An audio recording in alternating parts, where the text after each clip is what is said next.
Boa tarde a todos e a todas. Estamos em mais um episódio do Damas da Justiça, do podcast Quem Cuida de Quem Cuida, Mônica Vaz, nossa voz.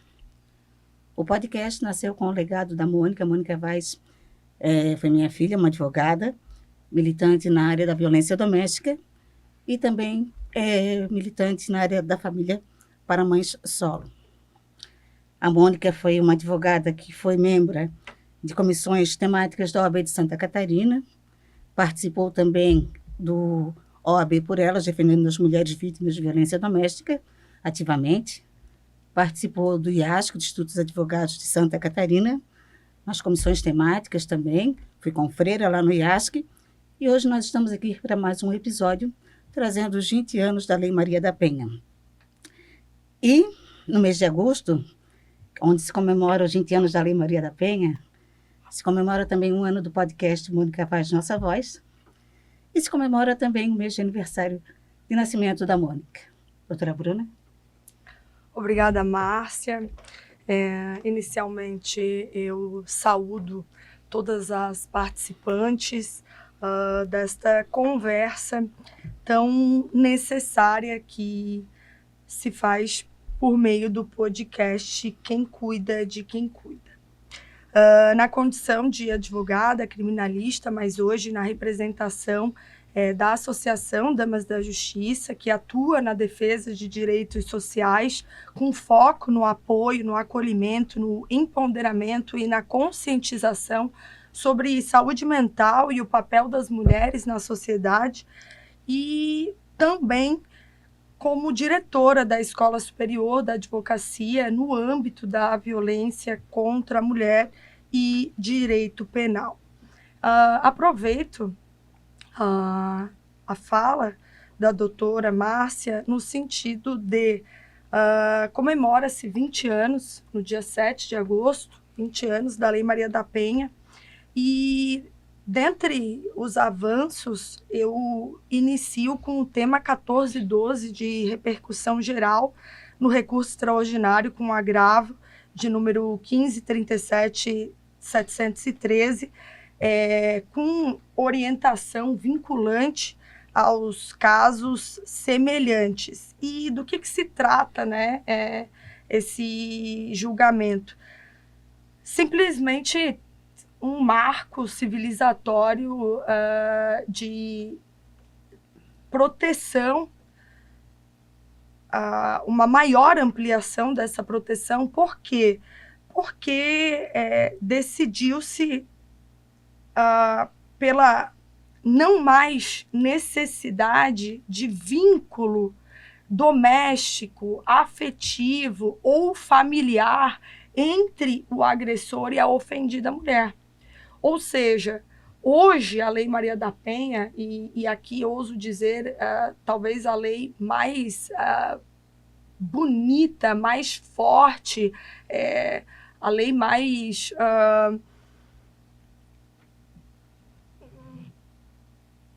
exemplar do nosso ordenamento, ela ampara simplesmente por se tratar de uma violência de gênero, sem se fazer mais necessário esse nexo de causalidade de âmbito doméstico, afetivo ou familiar. O contexto abrange comunitário, profissional, social, institucional, e ter esse conhecimento permite uma maior visibilidade para as mulheres, as quais ainda, infelizmente, são consideradas um grupo vulnerável.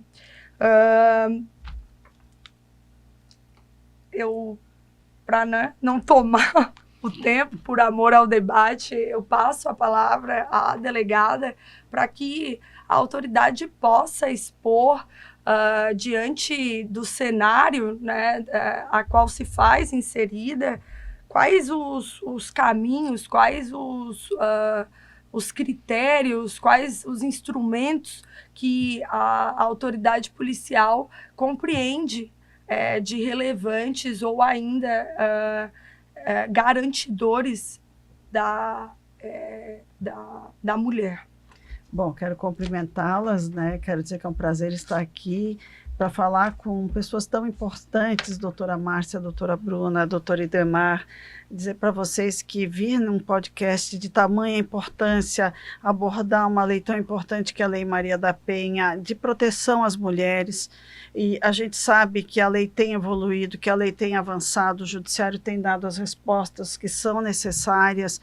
A gente está aguardando ainda a publicação do voto do relator, porque ele foi um julgamento por maioria de votos, então a gente precisa ainda entender qual é o teor exatamente dessa decisão. A gente já sabe que é uma decisão que ele estendeu a medida protetiva de urgência, ou seja, tem uma diferença entre a ampliação da competência para julgamento da vara de violência doméstica e familiar para a extensão da medida protetiva de urgência. Então, como é que a gente trabalha hoje com as delegacias de proteção? A partir do ano de 2026, a Polícia Civil passou a trabalhar com delegacias especializadas de atendimento à mulher, as DEANs, nos municípios acima de 150 mil habitantes, e com DPCAMs, que é a Delegacia de Proteção à Criança, Adolescente, Mulher e Pessoa Idosa, nos municípios acima de 50 mil até 150 mil habitantes. O atendimento dessas delegacias são de mulheres vítimas de violência doméstica e familiar, e aí a gente trabalha as questões da violência na relação íntima de afeto e também da violência da mulher na condição do gênero feminino. Então, não é qualquer violência que a mulher seja vítima. Então, por exemplo, um estelionato entraria na delegacia da mulher? Não. Um furto? Não. Agora, aquela violência em que a questão de gênero, ela é a motivação da violência, ela é atendida na delegacia da mulher. Por que a gente tem esse cuidado? Para que essas delegacias não sejam delegacias que fazem toda e qualquer ocorrência e deixem de ser especializadas. O volume de atendimento dessas unidades, ele já é gigantesco. O volume de inquéritos, de investigações, ele é muito grande. Se nós tornarmos uma clínica geral que faz tudo, a gente deixa de ser especializada. Então, nós estamos aguardando a divulgação do voto do relator pelo STF, para nós termos a dimensão exata de qual a importância, se realmente é somente a medida protetiva e como a gente vai trabalhar, para ver se nós vamos precisar alterar a resolução do delegado geral, que é uma resolução de janeiro de 2026, ou se a gente permanece com a mesma resolução, porque na onde está baseada a nossa resolução? No artigo 5º da Lei Maria da Penha, que fala na competência em relação à violência de gênero contra a mulher e na relação íntima de afeto, que é o que a gente tem trabalhado. E justamente um ponto muito tênue, externado pela delegada, trata-se da competência. Anteriormente, antes do advento, né, antes da incidência da Lei Maria da Penha, os casos de menor potencial ofensivo, né, compreendidos como os crimes contra a honra, voltados à ofendida mulher, eles resultavam muitas vezes numa gaveta de uma delegacia ou numa precificação no judiciário, por meio de uma cesta básica, por meio de uma prestação pecuniária, às vezes por um acordo, ou seja, eu não trazia uma satisfação e nem voltava o meu olhar para a vítima. E aqui eu gosto de realçar que a Lei Maria da Penha, ela não serve para prender homens, mas sim para defender a mulher.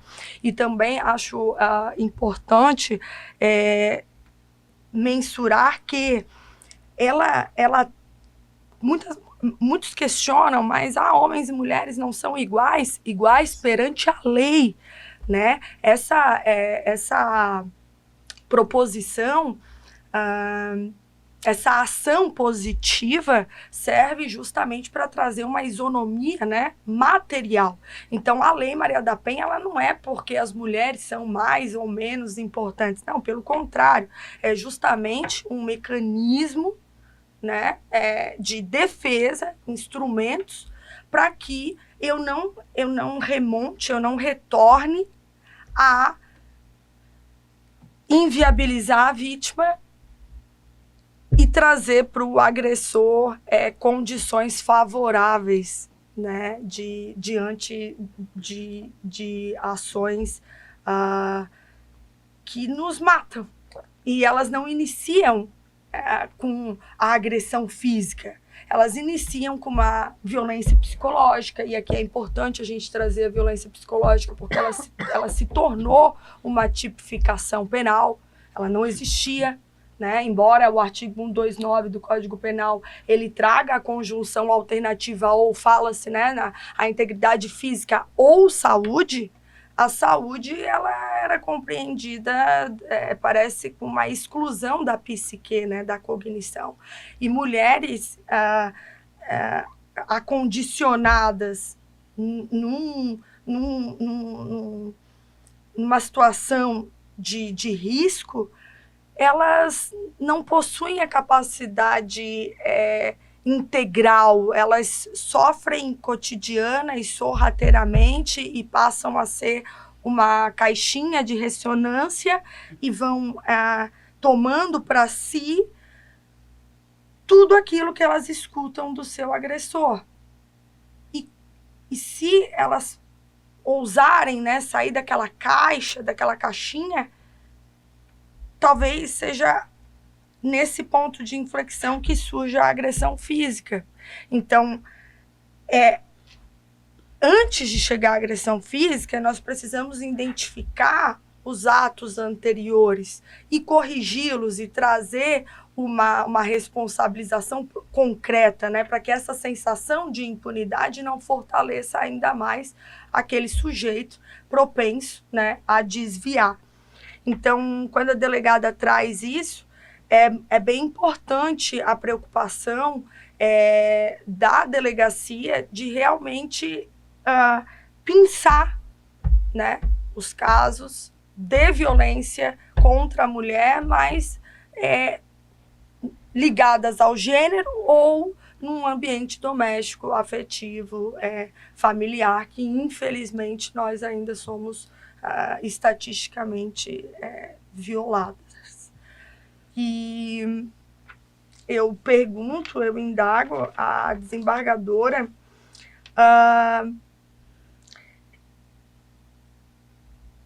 como a desembargadora compreende essa mudança de paradigma, esse olhar, né, para a violência de gênero num ambiente tão masculino, e aqui eu cito a Cida Bento, nesse pacto de branquitude, e nessa invisibilidade da mulher, como que a desembargadora compreende as mudanças fáticas, né, de paradigma? Doutora Bruna e doutora Mônica, é uma satisfação. Márcia, desculpa. Doutora Márcia, doutora Bruna, é uma satisfação muito grande estarmos aqui conversando sobre essa temática que é tão importante, ao mesmo tempo tão sensível. Nós sabemos que a violência doméstica e familiar, a violência contra as mulheres, ela sempre existiu, né? E que agora, com a Lei Maria da Penha, pegando o seu gancho, né?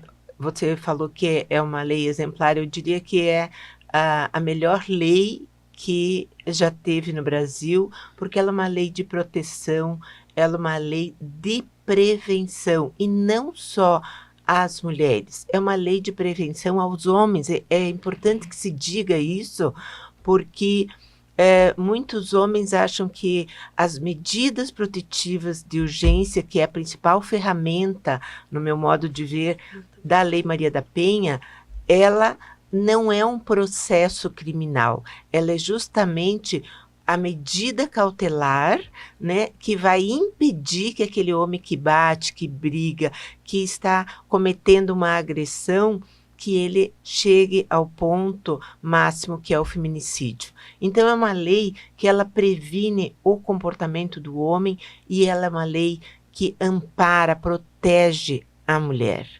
E também pego outro gancho da doutora Bruna quando fala que da parte psicológica, né, da agressão psicológica.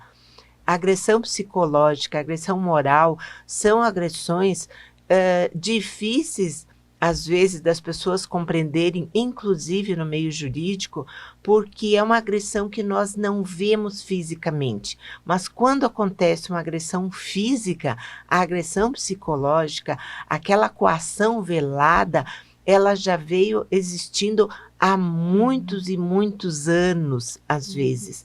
Então, é importante, e eu fiquei muito feliz em vir a esse programa, conversar com vocês, presença. porque esse título, Quem Cuida de Quem Cuida, né? Eu sofri uma agressão, e daí o que eu vou fazer, né?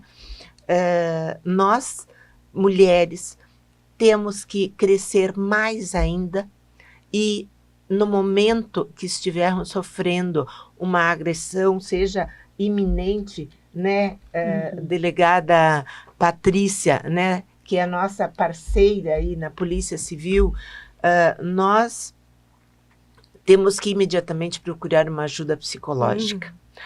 Nós temos que procurar ajuda por profissionais capacitados.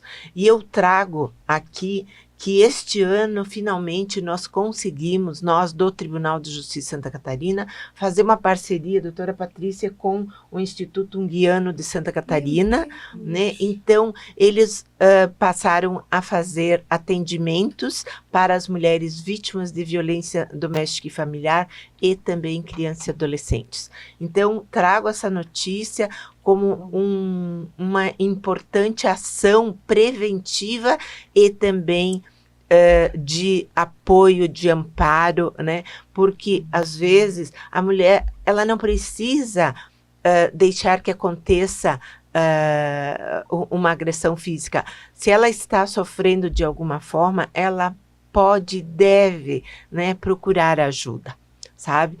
E essa modificação recente aí sobre, vamos dizer assim, uma elasticidade nas agressões aí contra as mulheres, eu até trago, recentemente nós atendemos uma senhora que também tem uma ligação direta com o Tribunal de Justiça, com o Poder Judiciário Catarinense, e era uma agressão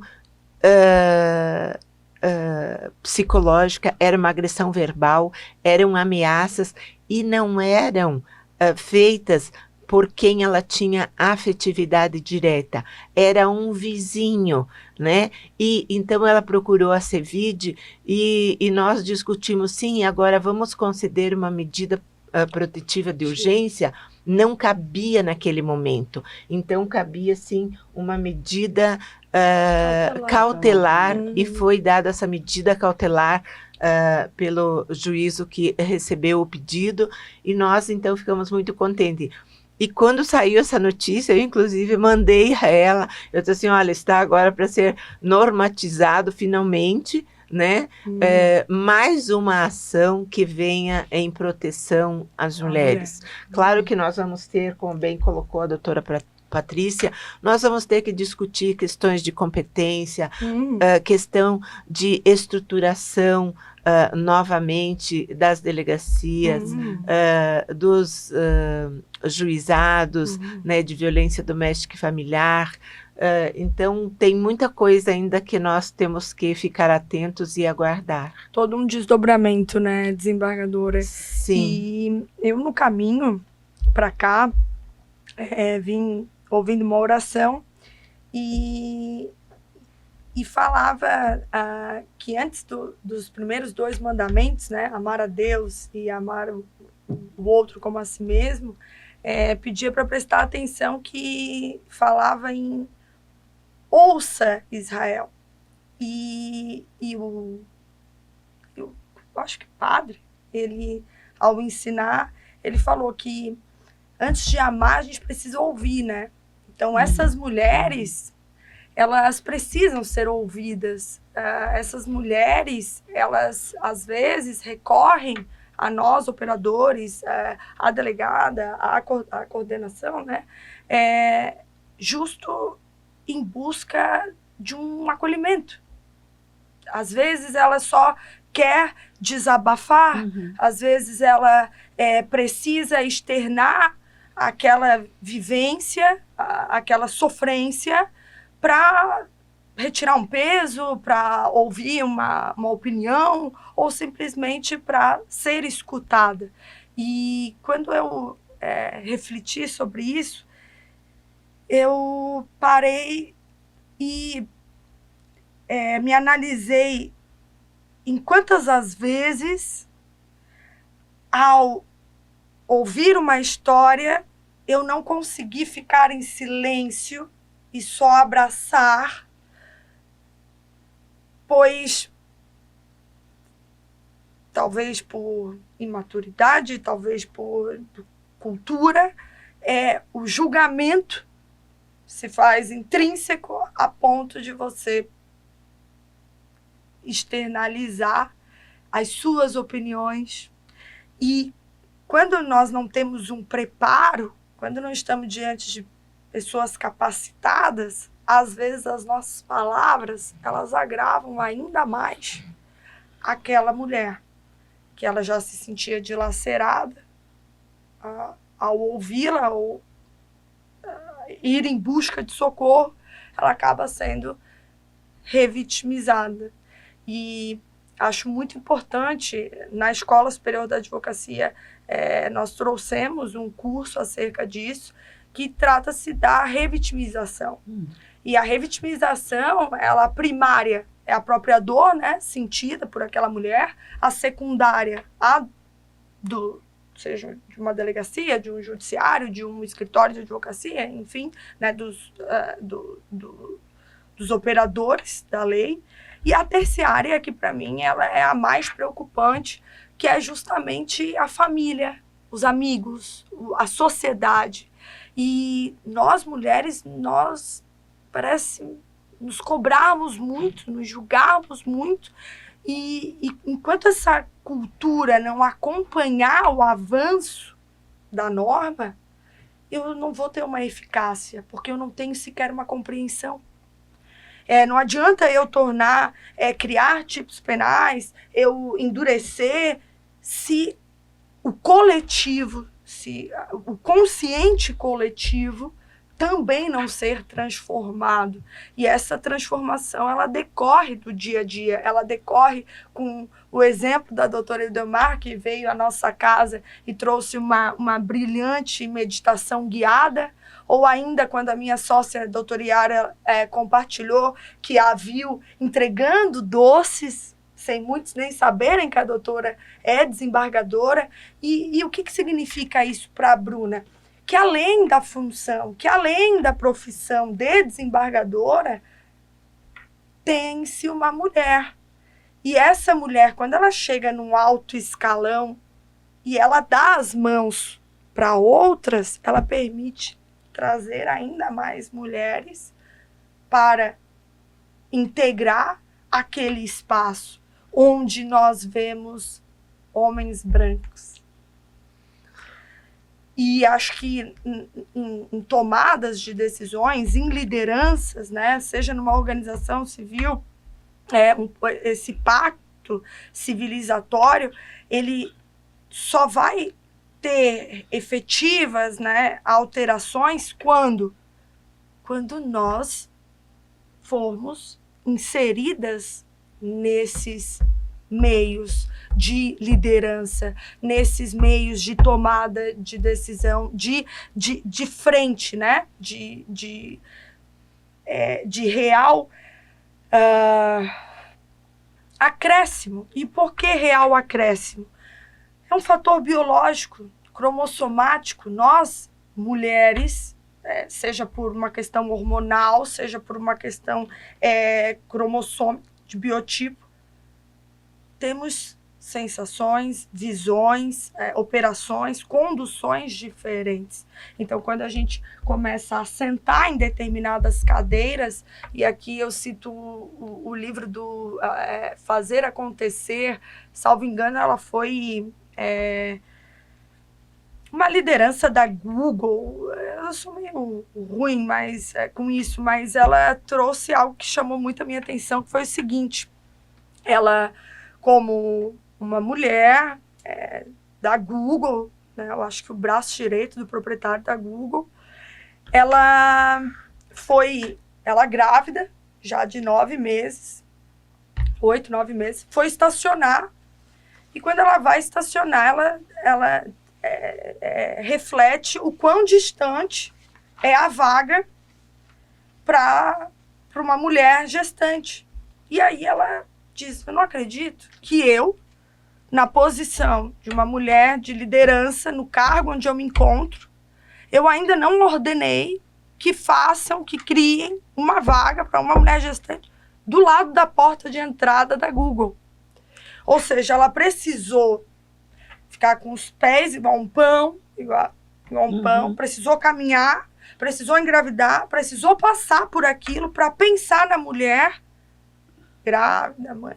Então, nem tudo a gente precisa passar, né? A gente pode trazer uma melhoria daquela estrada para as outras, né? A doutora pode trazer uma estrada melhor para eu passar, a doutora Idemar pode trazer uma estrada melhor para a Márcia. Eu acho que é justamente essa caminhada, né? Essa união de esforços que permite um avanço significativo no nosso país em questão de cultura, em questão de exemplo. Não sei. A questão da violência doméstica, eu pedi aqui a licença aqui, a questão da violência doméstica, eu vejo, né, que o avanço, nós estamos aqui para ouvir, inclusive a opinião das doutoras aqui, né, em relação ao avanço os avanços e os desafios ainda da Lei Maria da Penha, né, nesses 20 anos. Só fazendo um adendo aqui, 7 de agosto é o dia de nascimento de Mônica, 7 de agosto, promulgação da Lei Maria da Penha, 7 de agosto, dia do lançamento do podcast, também aqui, Nossa Voz, e né? 7 o número de Deus, perfeição. Então, fechou, né? E trazendo aqui também, a Mônica, enquanto mulher advogada, foi advogada jovem, faleceu jovem, com 35 anos. Era uma advogada que achava que as mulheres deveriam e tinham que ser ouvidas. Ela brigava muito por isso, né? A luta dela era praticamente essa, que as mulheres deveriam ser ouvidas, elas tinham que ter espaço de voz, teriam que ser ouvidas, né? A escuta, né, na verdade. Mas a Mônica, enquanto advogada, mesmo advogada, ela passou por violência doméstica. Ela foi vítima de violência doméstica até virar óbito, né? E os desafios que eu vejo ainda, eu, como pessoa, eu vejo que os desafios, eles se encontram ainda na educação. Seja na educação do lar, seja na educação social em geral, né? E aí, trazendo aqui para o tema, né, os 20 anos da Lei Maria da Penha aqui, os desafios que ainda permanecem, eu pergunto aqui para a desembargadora, para a doutora Salete, o Demar, desculpa, a Salete é outra, o Demar, perdão, o judiciário, a senhora enquanto desembargadora, né, Poder Judiciário, as demandas processuais, a senhora pega a parte recursais do caso, né, são turmas recursais, até mesmo para que as pessoas entendam, porque o público aqui que assiste esse podcast é um público muito variado, né, então se a senhora puder dar uma pincelada, uma explicada, uma explanada nessa questão dos desafios ainda que permanecem perante o judiciário, o que o judiciário vê, enxerga, né? Eu agradeço. Márcia, dentro do judiciário também existe violência, né? E vocês lembram que só houve também uma mudança e programas de proteção dentro do judiciário, porque também houveram feminicídios, né? Começou com a juíza Viviane no Rio de Janeiro e aqui em Santa Catarina nós perdemos a Indira, que era nossa servidora, irmã de uma juíza de Itajaí, e na semana seguinte já perdemos uma servidora pública no extremo oeste de Santa Catarina, logo depois mais uma. Então foi por causa desses feminicídios que o Tribunal de Justiça, ele criou o programa que leva o nome da nossa servidora Indira, o programa Indira, que ele tem 3 eixos, né? O eixo preventivo, o eixo operacional e o último eixo, que é o eixo de efetividade, propriamente dita. Então,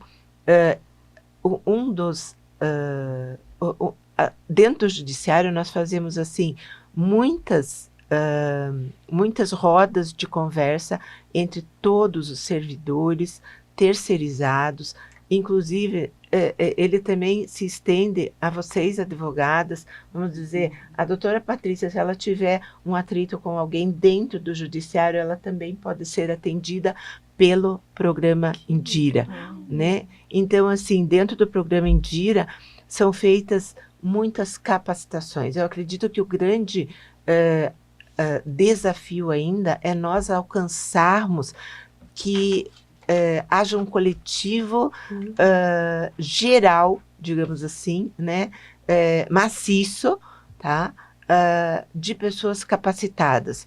E pessoas capacitadas não é só fazer um curso, não. Essas rodas de conversas, essas conversas que nós estamos tendo agora e que depois as pessoas podem ouvir, leva a uma compreensão. Então, do conhecimento da lei, né? Porque não é a lei que muda o comportamento, né? A lei, ela é material e assim, a alma, ela é sentida, ela não é calculada, a nossa alma, né? E nós, mulheres, temos muito mais emoções que os homens por causa da própria estrutura neurológica que existe, né? Então, quando nós queremos os nossos direitos iguais aos homens, não é se igualar aos homens em termos materiais, né? Físicos, não. São os direitos jurídicos que a Constituição Federal nos consagrou, que desde a Declaração Universal dos Direitos Humanos foi consagrado a todas as pessoas, né? Indistintamente de raça, etnia, de condição social, de cultura, de condição econômica e assim por diante, né? Então, existem muitas diferenças ainda, existem muitos lugares onde nós ainda não chegamos. Nós, eu digo, toda a nossa parceria, seja a Polícia Civil e Militar, seja a OAB, seja o Ministério Público, seja o Poder Judiciário, que são, por exemplo, mulheres campesinas, as mulheres ruralistas, as mulheres que moram nos mais distantes rincões do nosso estado, né? De todas as classes. Por isso que nós não podemos tratar todas iguais. Cada uma tem uma especificidade, ela mora num lugar. Eu rapidamente conto que na semana passada eu estava lá no oeste e fui à comarca de Abelardo Luz e também ao município de Ipuaçu. E reunimos todas as pessoas da rede e em Ipuaçu, depois de ter um evento com todas as equipes da rede de parceria, né, nós fomos visitar à tarde a sede indígena de Xanxerê, né, que pertence ao município de Ipuaçu, e o prefeito e o cacique lá, eles falaram que foi a primeira vez na vida que eles tiveram a presença de um desembargador. Eles nunca tinham tido.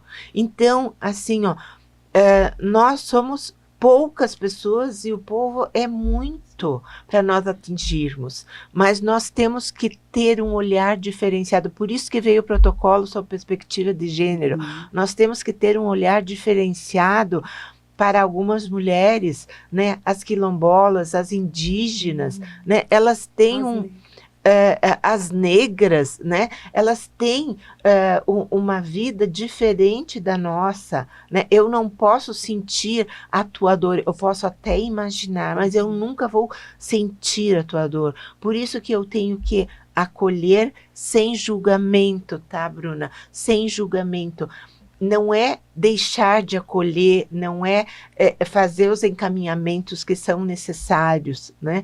Mas acolher sem julgamento por causa da história de vida de cada uma que é diferente. Tá? Então, nós temos, assim, já tivemos muitos avanços, né? A Lei Maria da Penha trouxe as medidas protetivas de urgência, como eu já falei, e se nós perdemos, né, doutora Patrícia, 5,6 mulheres mensalmente aqui em Santa Catarina, com as medidas protetivas de urgência, nós estamos salvando mais de 30 mil mulheres por ano. Tá? E a gente sabe que existe uma subnotificação muito grande e por isso que nós todas e todos temos que fazer chegar à sociedade, não só institucional, mas à sociedade privada, né? E principalmente às escolas, que todas as pessoas têm que estar imbuídas desse sentimento de compaixão,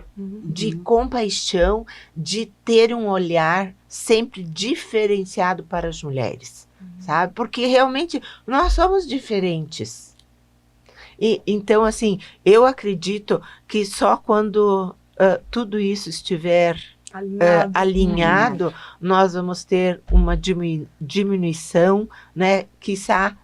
Quem sabe, um mundo bem mais humanizado, sem violência, não só contra as mulheres, mas contra todas as pessoas, né? É isso, é viver num mundo com mais segurança, né, doutora Patrícia, e ter um mundo com mais dignidade. Eu acho que uma palavra, e talvez utópica, é respeitar o ser humano, para que do jeito que ele é. O quanto respeitar a natureza, a unicidade, né? Não à toa nós temos uma digital inigualável, né? Mas tem uma diferença. Quando a gente trabalha, né, e eu sou professora da Academia de Polícia Civil do curso de investigação de feminicídio, quando a gente trabalha investigando um crime de homicídio feminino ou de um homicídio masculino, ele é diferente de um crime de feminicídio. A gente coloca a lente de gênero na investigação desses crimes e a gente vê a crueldade com que o corpo da mulher ele é atingido. Dificilmente você acha um crime de gênero contra uma mulher em que há apenas um golpe de faca. Normalmente são múltiplos golpes de faca no corpo feminino. É comum golpes na região de corpo, na região de genitália, tenta-se cortar o pescoço da mulher, então são múltiplas agressões. Quando a gente vê um crime de feminicídio e a gente investiga com o olhar de gênero e a capacitação de policiais civis ocorre desde o ano de 2021, o primeiro protocolo ali de 2020, então começou ali a capacitação, a gente a gente isola o local de crime, não só o local imediato, mas o imediato também, e a gente refaz todos os passos da mulher, a gente vê a brutalidade como ela é assassinada, a gente vê como essa questão de gênero vem bem demonstrada, e o que é pior, a gente vê como essa mulher ela vem sofrendo violência há muitos dias ou meses anteriores. E quando a gente trabalha com lapso temporal de 5 anos, por exemplo, a média de mulheres que morrem em feminicídio, que tem um boletim de ocorrência contra o parceiro que tirou a vida delas, é em torno de 14%, não chega a 15% das mulheres. Doutora, só uma pergunta. Só para eu não perder, salvo engano, ano passado, no Rio Grande do Sul, foi feito justamente esse levantamento e percebeu-se que das 90 ou 80 e poucas mortes, somente 4 tinham medida protetiva. E lembra... Maravilhosa o seu apontamento, né? A importância de usar essa lente, essa diferenciação do feminicídio para o homicídio, e também recordar do pacote antifeminicídio de 2024 e trazer, né, somar a ele a questão do vicaricídio. Sim. O vicaricídio, e aqui permita-me, né, externar um conceito próprio, de que o vicaricídio ele consiste em matar um descendente, um ascendente, né?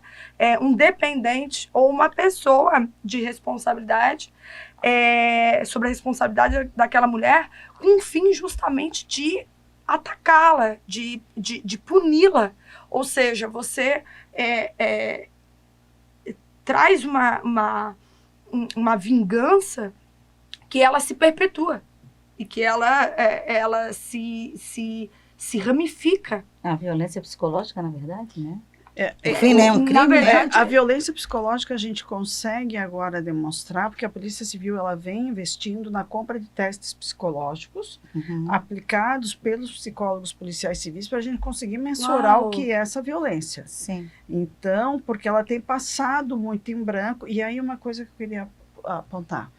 Muitas mulheres ainda não identificam o que é violência, os comportamentos que caracterizam a violência. Então, quando a gente constrói os materiais, tanto da delegacia virtual, os materiais que a gente entrega para as vítimas, que a gente fala, os PowerPoint que a gente divulga para as delegacias, eles são escritos na linguagem mais simples possível, porque os comportamentos não são identificados como violentos. E essa mulher, às vezes, ela não se vê no ciclo da violência, ela não vê agravar o ciclo da violência. E esse é um dos fatores pelo qual vítimas não pedem ajuda enquanto ainda tempo.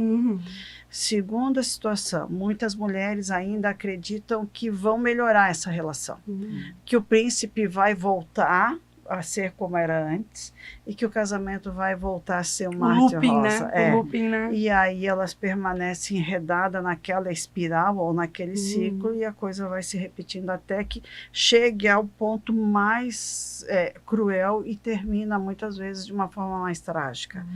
E dá para culpar a mulher? Não dá para culpar. O que tem é que apoiar essa mulher. Quando a gente fala em rede de apoio, é o acolhimento que faz toda a diferença. O primeiro abraço sem julgamento, né, desembargadora, que a gente fala que faz toda a diferença. Porque eu não posso jamais julgar aquela mulher porque eu não estou vivendo o que ela vive. A gente não sabe qual é o estado emocional, o estado psicológico dela. O emaranhado também, que né? levou ela Filhos, a isso. patrimônio. Sim. Então as pessoas apontam o dedo sem se colocar no lugar de, quando na realidade tem que estender a mão e segurar a mão dela. Queria fazer uma perguntinha para a doutora, aproveitar só com licença, na sua fala, que os crimes, né, a maioria de gênero, né, a questão da violência doméstica ali, a brutalidade por causa do gênero. A psicologia explica isso? Pela sua experiência? Esses dias eu estava estudando a criminologia e as várias teorias que a gente tem em relação ao crime, que vem desde a Primeira Guerra Mundial. E eu estava estudando as tentativas de justificativas para o crime. Alguns falam que é o comportamento que vem desde a infância de meninos que se tornam violentos ao longo dos anos. Tem linhas que explicam que é a patologia que tenta justificar. Eu prefiro não tratar como uma patologia, porque não existe justificativa por um crime de ódio tão grande quanto o feminicídio. Porque o crime de feminicídio não é um crime passional, não existe paixão, não se mata quem a gente ama. Eu vejo que é um comportamento extremamente agressivo por parte de quem pratica, que não aceita muitas das vezes o término de uma relação, e que, por não aceitar esse término da relação, vai lá e põe fim à vida daquela mulher. Então, é um comportamento individualizado de um cidadão. Eu tenho muito receio em aceitar uma linha de raciocínio da psicologia para justificar um comportamento desse, porque daqui a pouco a gente vai estar aceitando qualquer justificativa. Não existe justificativa para um crime que termina com a vida de outra pessoa. É pontuado, né? Quem ama não mata. Não mata. E é um comportamento de ódio e um comportamento, né, desembargador, extremamente cruel. E contra a mulher, a crueldade vem clara no corpo da vítima e no local de crime. A gente que faz local de crime, a gente vê isso claramente. Então, quando você faz, e eu já fiz muito local de crime, hoje eu acesso as imagens, e a gente sabe que quando a gente chega num crime contra a vida, tem o desalinho no local, o local está desarrumado. Mas quando você chega no local de feminicídio, além do desalinho, essa crueldade contra a mulher está muito claro. Essa intimidação precoce da mulher com quebra de objetos dela, com destruição de roupas, a quebra do telefone celular, quebra notebook se ela tem, isso está muito claro para nós. Então a mulher, a gente vê essa questão de gênero, porque os padrões de gênero são aqueles socialmente construídos em que a mulher ela vem sendo submissa ao homem, homens por muitos anos. Então, nessa questão de violência, o homem vem intimidando a mulher antes de tirar a vida dela, porque ele não chega e mata direto. Ele vai na relação violenta, agredindo, Ele intimidando, esgana. até tirar a vida. E aqui entendo importante discriminar os tipos de violência. A Lei Maria da Penha ela enumera, né, como violência patrimonial, violência sexual, violência psicológica, violência moral e acho que quando Sexual também. Sexual também. eu não falei a sexual? Não. A sexual. E a sexual, que é justamente sobre ela, eu percebo uma dificuldade maior de compreensão das mulheres que se encontram no próprio casamento. Quando há uma negativa de sexo, quando há uma negativa de querer ter um filho, aquela mulher ela passa a ser todos os dias massacrada, martirizada para atender à vontade, né, do seu homem. Ou seja, ela compreende que por se encontrar casada, por ter uma relação de estado civil com aquele indivíduo, ela não pode se indispor a não querer, né, uma relação sexual, uma relação sexual ou ainda um filho. E com a tecnologia, eu percebo que os meios mudam, mas a lógica, né, a lógica da velha violência continua. Então, antes o agressor ele precisava vigiar a vítima, né, ele precisava. Hoje, ele acompanha a localização dela por meio de celular.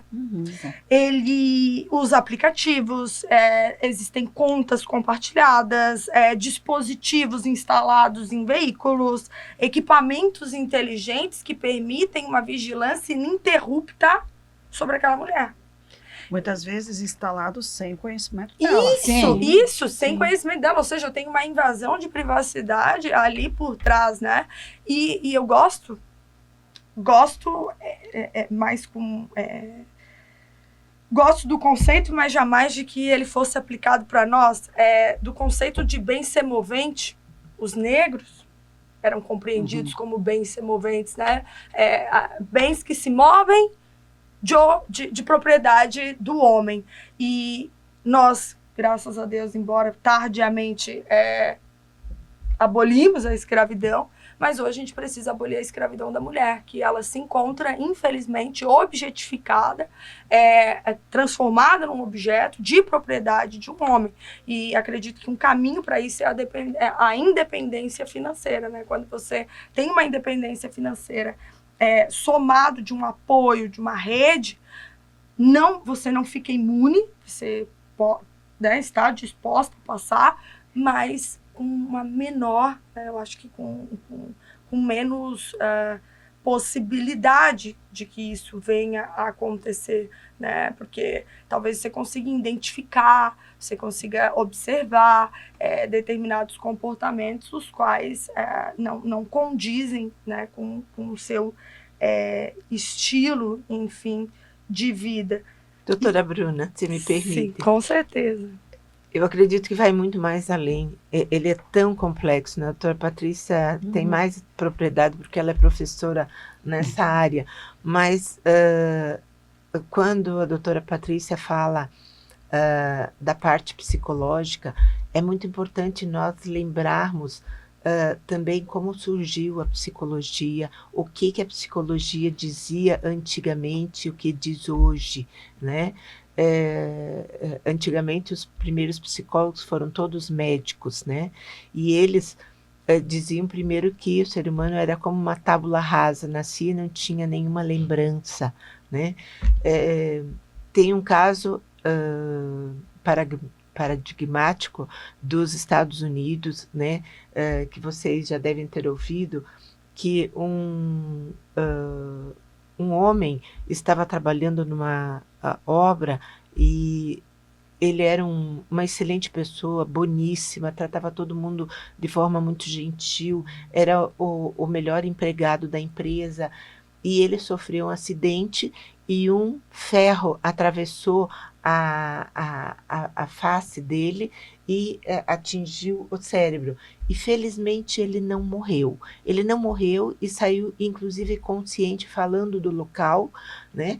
E aí, então, a medicina e os psicólogos estudaram muito aquele homem, e inclusive depois o seu cérebro, para ver sobre a parte neurológica, porque depois desse acidente ele mudou o temperamento, ele mudou o comportamento, ele passou a ser uma pessoa agressiva, uma pessoa rude, né?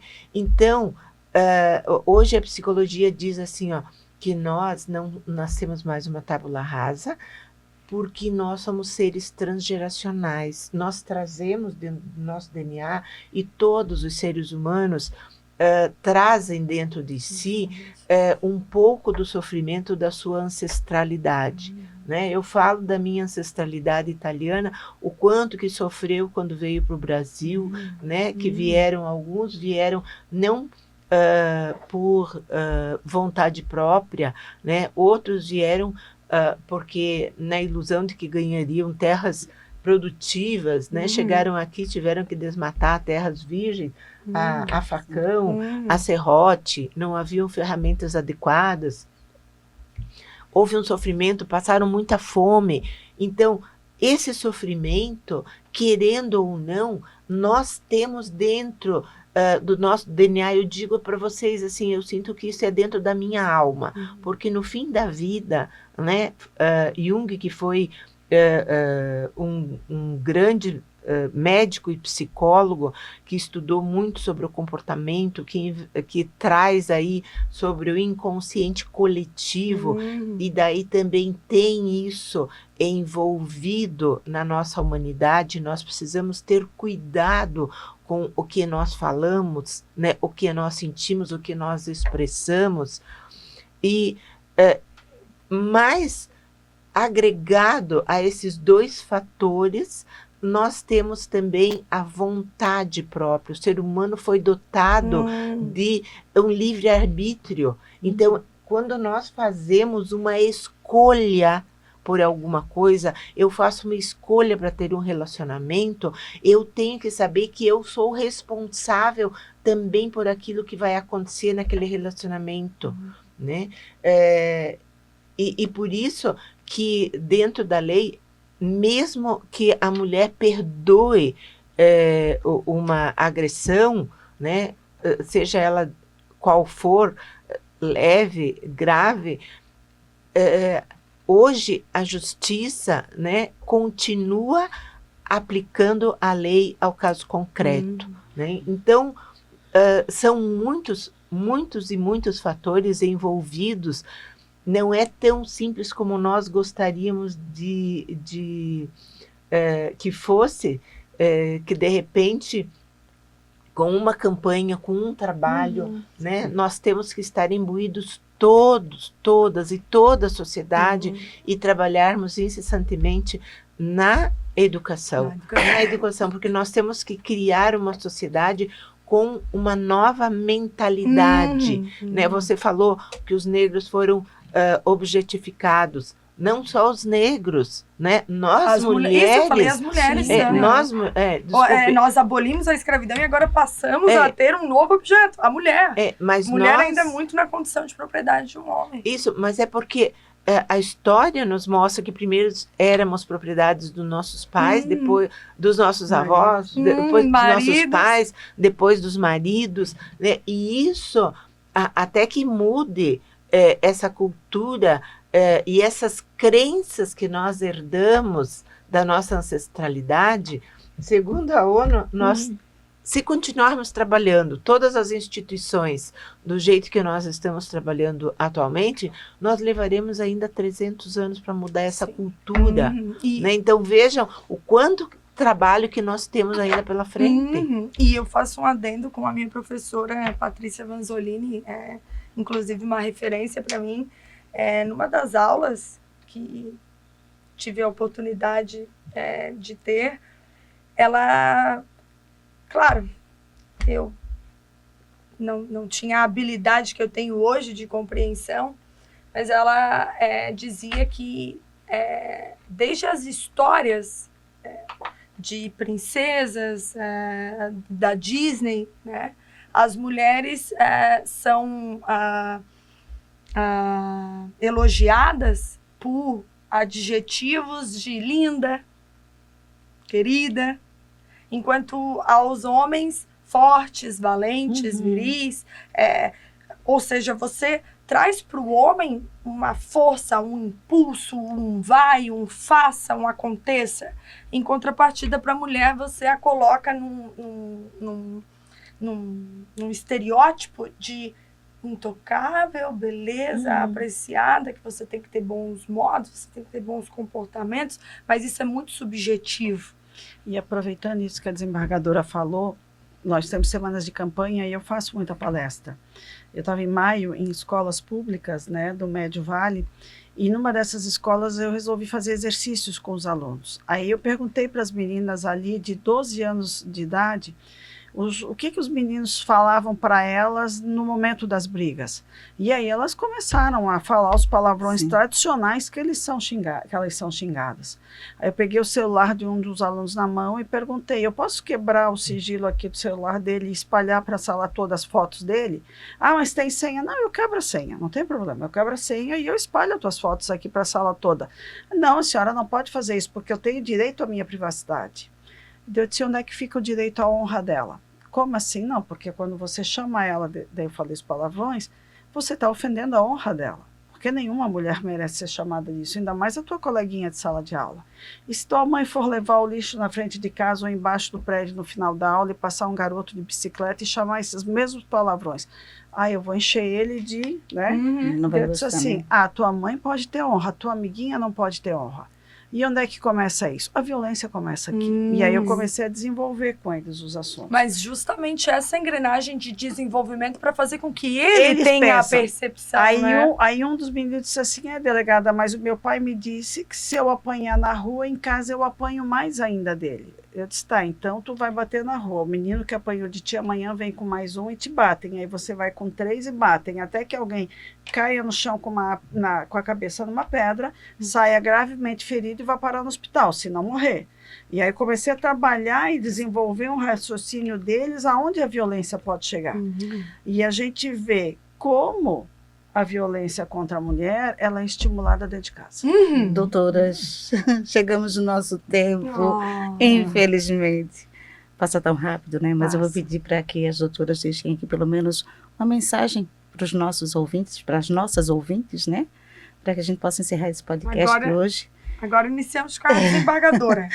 E já quero aqui deixar diante o agradecimento da presença de todas, doutora Patrícia, doutora Ildemar, doutora Bruna, e a palavra para a doutora Ildemar, então, para fazer as considerações finais. Obrigada.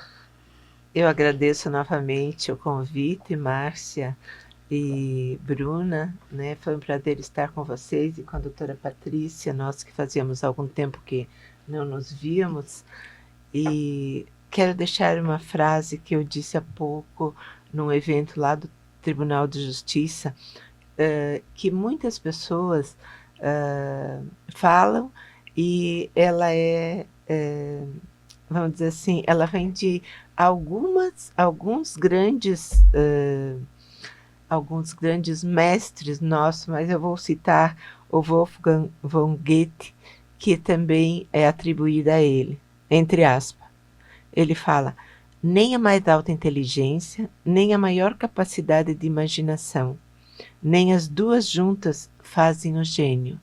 Amor, amor, amor, eis a alma do gênio. Fecha aspas. Então eu deixo assim a minha mensagem final, que nós temos que ensinar as nossas crianças e os nossos jovens com mais amor, com mais carinho, sabe, com mais compaixão, ter um olhar para a família, né, e com a sua grande família também, porque o amor vence o mal. Amém. Muito obrigada. Patrícia. Doutora Márcia, doutora Bruna, quero agradecer de coração o convite, né? Nossa, que programa maravilhoso. Agradecer ao doutor Ildemar, né? Fazia tempo que a gente não se via, estava com saudade. É bom partilhar da mesa com a senhora. e dizer que programas como esses são necessários. A gente levar informação, a gente levar um pouco da experiência e dizer para as pessoas que a gente precisa falar, a gente precisa conversar, porque dá para fazer diferente.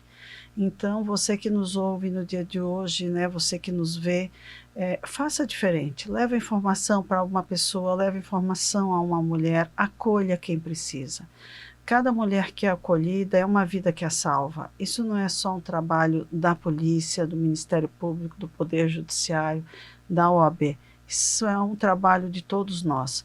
E agradecer à OAB, através do OAB por Elas, que está nas delegacias de polícia, porque essa ação, esse trabalho tem ajudado a muitas mulheres. Muito obrigada.